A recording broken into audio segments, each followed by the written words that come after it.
Hello, friends, and welcome to the channel once again. So, in this video, we'll be discussing a long-term ownership review of Samsung's QN90C. This television, which I got replaced with the Sony, it was bought somewhere in the beginning of this year. I think 2-3 months ago. So many people were asking in my in the comments section that how is the performance of this television and how is it going. So I just wanted to make a small video on this television and how it is going since the purchase. So it's been roughly, I think, around 3-4 months since I purchased this video. Maybe I'm skipping 1 or 2 months, but yes, it's been more couple of months. And this television up until now has not given me any issues whatsoever. Whether it's the display panel, whether it's the sound settings, or whether it's there any software settings or anything like that. This television has just stayed perfectly well whatever content you throw at it. And uh, and one more thing I wanted to show was the remote section. For this remote, I actually purchased a cover by from Amazon, Obo company. So this is the remote, and I have put it in a cover specially designed for this. So if you want to purchase it, you can go to Amazon and you can buy a remote cover to just keep the remote a little bit scratch resistant and secure. Otherwise, as you can see right now, this is a demo 4K video, and let me just play it for you.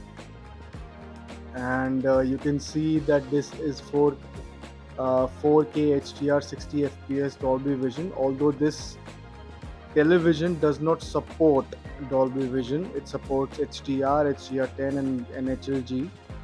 And right now, this is on echo setting, on which I usually keep it in just to preserve the longevity of the panel, because somewhere I read that if you put it in standard or dynamic picture mode, then it leads to a little bit of decline in the longevity of the panel. It is, as you know, it is a mini LED based television.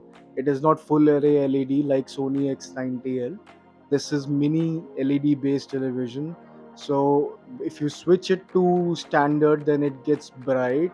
Let me show it to you. So just to refresh, it has eco picture mode, then it has movie picture mode, then it has filmmaker picture mode, then it has dynamic, which is the most brightest. As you just see how much, I don't know how much you're able to see in it through the camera, but this is the most vivid and the most brightest picture mode this television has to offer, the dynamic one. I mean, literally, uh, me and my better half just don't keep it on this mode, because sometimes we feel it's too much bright. Look at the greens.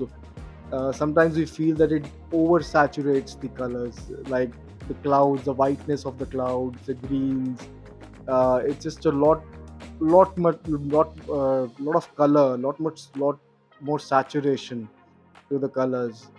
Then after dynamic, you have standard, which is still you can enjoy, still less bright and less vivid than the dynamic. And then you have, just give me 1 second. Yeah, so you have standard, and after that again you have eco, and this is how eco mode is like. So overall, the experience with this television has nothing but great. But like I said in my previous videos and in other videos as well, there are some areas in which Sony X90L was better in terms of color accuracy, color saturation, the wide gamut of colors in any particular scene. But in certain areas like the color saturation, or let's say the brightness levels or the contrast levels, this particular television is better.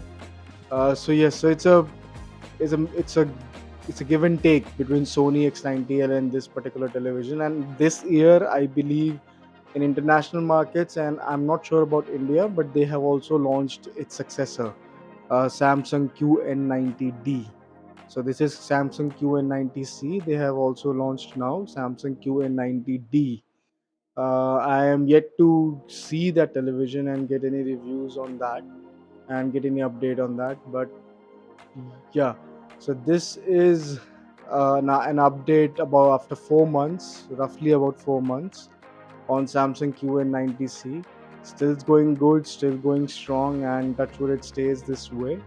And I'll keep you posted on the longevity and the durability aspect of this television in the coming months, because that was the key issue with Sony television that I got replaced, because that durability and the longevity factor was not there, which I experienced.